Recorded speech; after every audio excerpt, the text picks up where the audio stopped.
জীবন নাচ গানের video share করেছেন, অথচ আমিও নাচ গান করতে করতে একদম স্টেজ ফাটিয়ে ফেলেছি। নাচ গানের আর অভাব নেই, তবে একটি জিনিস কথাটা মনে রাখবেন, একটু মানুষের উপকারে আসবেন।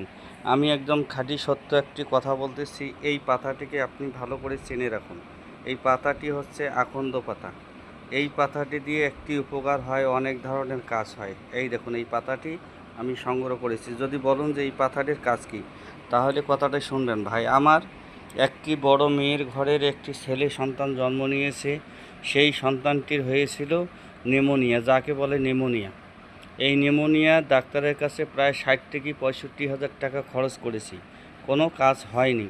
তারপর এক মুরব্বি আমাকে বুদ্ধিটা দিয়েছিল, তাই ওই বুদ্ধি অনুযায়ী কাজ করেছি। আল্লাহর রহমতে সত্য কথা বলতেছি যে ইনশাল্লাহ এখন আমার নাতি সম্পূর্ণরূপে সুস্থ। সেটা হলো যে বিনি পয়সায় একটি খাঁটি সরিষার তেল বুকে মালিশ করি। ঘরের মধ্যে যে পুরান বাঁশের খাম্বি থাকে, বড় বাঁশ, সেই খাম্বি পুরানটা ফাটালে ভেতর থেকে কিছু গুঁড়া বাইর হয়। সেই গুঁড়াটি ভালো করে ঝাঁকি দিয়ে একদম বেটে একদম পাউডার বানাবেন। বানিয়ে ওই সরিষার তেলটি বুকে এবং গলার মধ্যে সুন্দর করে মালিশ করে দিবেন। দেওয়ার পর ওর উপরে গুঁড়িটি দিবেন, ওই বাঁশের গুঁড়ি যেগুলো গুঁড়া বার হবে ওই পাউডারটি দিয়ে দেবেন। দেওয়ার পরে এই যে পাতাটি একটু হালকা হালকা গরম করে আস্তে আস্তে করে সেঁক দেবেন। সেঁক দিলেই ইনশাল্লাহ আপনার বাচ্চা 1 থেকে 1.5 ঘন্টার মধ্যে ইনশাল্লাহ সুস্থ হবে। আমি সত্য কথা বললাম, অবশ্যই সবার কাছে ভিডিওটি শেয়ার করে দেবেন।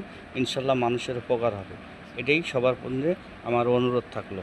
এই পাতাটি হলো আকন্দ পাতা, ভালো করে চেনে রাখুন। এই পাতাটি এই দেখুন, এই এইরকম পাতা, এই হচ্ছে তার ভাঙলে আটা বাইর হয়, এই আকন্দ পাতা। এই ভিডিওটি আপনাদের সামনে উপহার দিলাম, কারণ আল্লাহর রহমতে আপনাদের দোয়ায়